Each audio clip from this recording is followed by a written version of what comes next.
Hey everybody, this is Rebel Builder and I have my custom TIE Interceptor MOC. If you followed my channel for a while, you know I have been working on this thing for a while.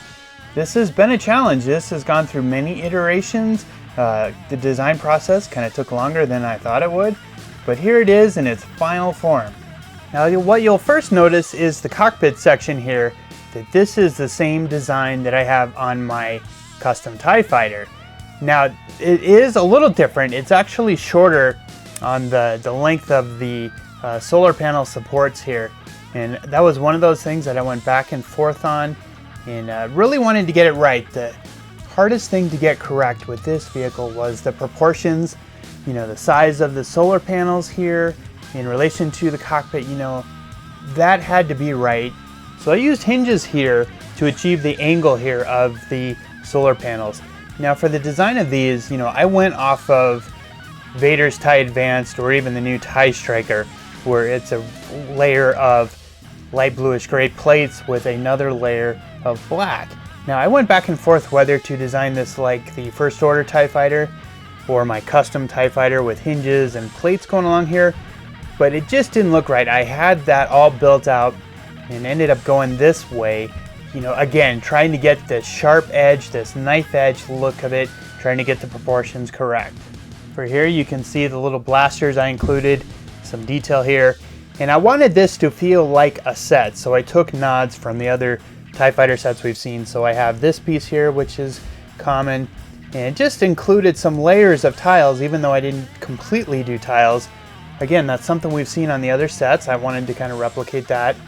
For this section here, you know, if you look at pictures online, this has a lot of detail in models and pictures of the real ship. So I did my best. This is a small section, so you can't do too many parts, but I got some grills, some metallic round plates there, included some blasters on the end of the wingtips. Now the design of connecting the body to the solar panels, this was a challenge, if not the biggest challenge.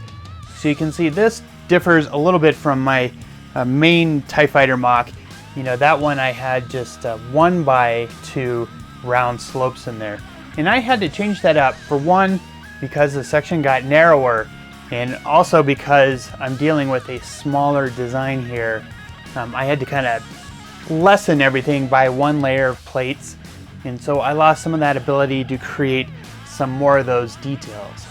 And here around the cockpit you can see I have these two dark bluish gray 2x1 round slopes. That's just a detail I saw on some pictures online and thought adding in a little bit of dark bluish gray would kind of help break up the color scheme. Also, you see the transparent red blasters in the front. And here's the cockpit section open here. You can see my TIE Fighter pilot inside the cockpit.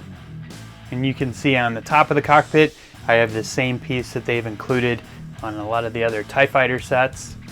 And at the back here, I have a little splash of dark bluish gray underneath my engines. Again, just trying to repeat that color on the front there. But really, from the back, it should be very similar to my TIE Fighter MOC. And here's a look at the connections from the back. You can see I've got these dark bluish gray hinge plates in there. I wish I could have got those in light bluish gray. But one of the convenient things about designing something like this is you really only have to work on one side at a time. You know, I only had to work on one section of the solar panels in one section of the connectors there. So you kind of tweak and tweak and tweak that design, and then finally you get it how you like it. And then the other half is just a matter of replicating that. And my goal with this build, just like my other TIE Fighter MOCs, the idea is I want to build these so they look kind of like Lego sets. So I can put these next to the new TIE Striker, Vader's TIE Advanced, and they all fit. They all kind of look, you know, similar. They don't look out of place. So that's what I'm always going for when I design these. I'm really happy how it looks at this angle, you know, the knife edge of those solar panels. So if you have questions about this, leave me a comment down below. I'd love to hear your thoughts on this. And the other thing I'd like to know is if you guys are interested in a tutorial or maybe a stop motion build of this thing, let me know down in the comments and I will get to work on that. But I appreciate it if you'd hit that thumbs up button on this video, and if you're new to my channel, please hit that subscribe button. I'm always working hard on new builds and new videos, and you don't want to miss out on those. So thanks for watching, everybody. I'll be back soon.